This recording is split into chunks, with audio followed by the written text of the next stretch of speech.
What is up, YouTube? Pieface Guy 9000 here in part 2 to my part 1 of how to make a bottle cap fishing lure. This is part 2. In my last episode, I showed you how to make this cutesy little bottle cap lure, and these do work. Trust me, these do work. In this video, I'll show you how to make the classic spinner lure.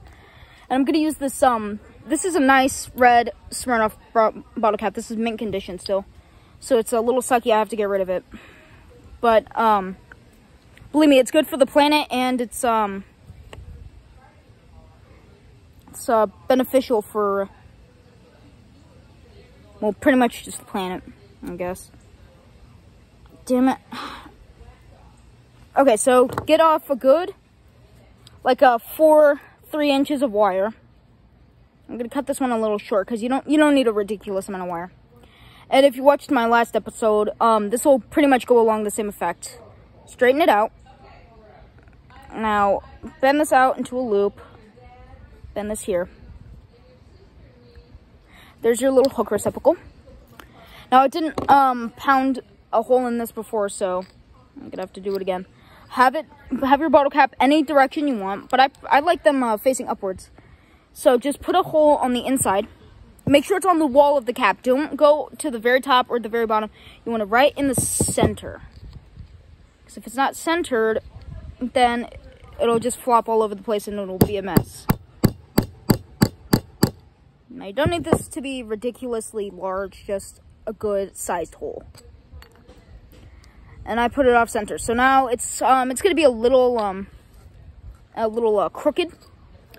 But that's cool because the crooked ones look pretty cool too. So center it and just give it a few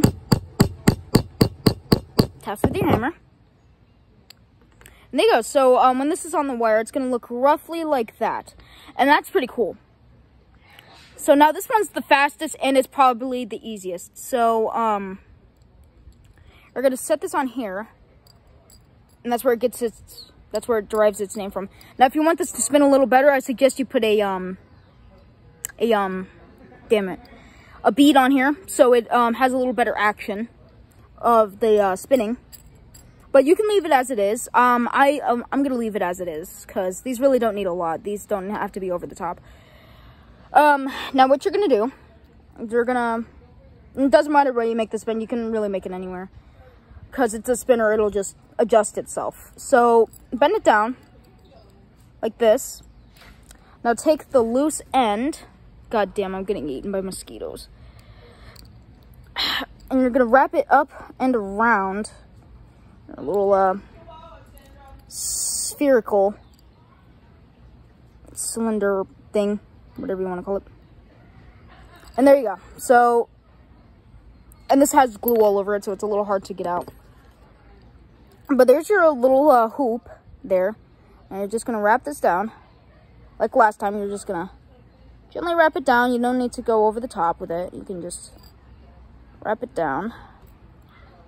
Now, there's a little excess. If there's any excess, you can cut it off or you can leave it.